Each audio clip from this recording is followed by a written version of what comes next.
So ఇప్పుడే మరొక breaking news అయితే వచ్చింది. జగన్ సార్ బటన్ గట్టిగా నొక్కలేదేమో.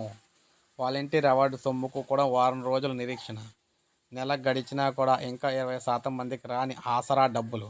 బటన్ నొక్కిన నిధులు విడుదల కాదంటూ సీఎం అంటే విడుదలంటూ సీఎం ప్రగల్భాలు.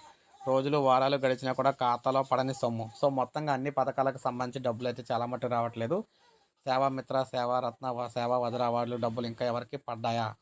సామాజిక మాధ్యమాల్లో ఓ వాలంటీర్ ప్రశ్న. లేదు, మళ్ళీ ముఖ్యమంత్రి బటన్ నొక్కాలేమో. మరో వాలంటీర్ సమాధానం. సో బటన్ నొక్కినా కూడా ఇంకాస్త ముందుకు వేసి సంవత్సరం పడేలా లేపో అంటే పడాలా లేవమ్మో పడేలా లేవేమో బ్రో అంటూ మరో జవాబు. సో మొత్తంగా చూసుకున్నట్లయితే సో ఇది ఒక వాలంటీర్ల సమస్య కాదనమాట. ఆసరా డబ్బుల పరిస్థితి, ఇల్లు పరిస్థితి కూడా 30 రోజులు కావస్తున్న ఆసరా డబ్బులు ఇంకా చాలామందికి రాలేదు. మొత్తంగా గత నెలలో 23న చేసిన ఆసరాకు సంబంధించి నెల గడిచిపోయినా కూడా దానికి సంబంధించి దాదాపు నెలకు కావాల్సిన ఇప్పటికీ 20% మంది లబ్ధాలకు నగదు విడుదల కాలేదని సమాచారం.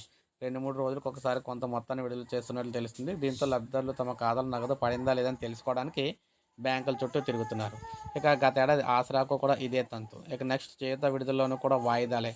2022-23 గాను చేయూత పథకం కింద లబ్ధిదారులకు సెప్టెంబర్లో నిధులు విడుదల చేస్తున్నట్లు సంక్షేమ క్యాలెండర్లో ప్రకటించారు. సార్వత్రిక ఎన్నికలకు దగ్గర పడుతున్న నేపథ్యంలో దాన్ని ఫిబ్రవరికి మార్చారు. తొలుత ఫిబ్రవరి 5 విడుదల చేస్తామన్నారు. ఆ తర్వాత 16కు వాయిదా వేశారు. మళ్ళీ దాన్ని 21కి వాయిదా వేశారు. తర్వాత మళ్ళీ దాన్ని 26కు వాయిదా వేశారు.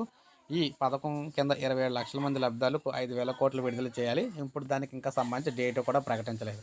సో ఈ విధంగా ఒక పక్కన ఆసరా డబ్బులు ఇంకా రాక చేయూతకు సంబంధించి మళ్ళీ పోస్ట్పోన్ చేస్తూ కొత్త డేట్ ఇంకా ప్రకటించకపోవడంతో అటు చేయూత డబ్బులకు సంబంధించి చేయూత మహిళలు ఆసరాకు సంబంధించిన డ్వాక్రా రుణ మహిళలు ఎదురు చూస్తున్నారన్నమాట. సో ఇది మనకి ప్రజెంట్ వైఎస్ఆర్ చేయూత పథకానికి, వైఎస్ఆర్ ఆసరా పథకానికి సంబంధించి లేటెస్ట్ అప్డేట్. ఒక లైక్ చేయండి, సబ్స్క్రైబ్ చేసుకోవద్దు, మన ఛానల్ సబ్స్క్రైబ్ చేసుకొని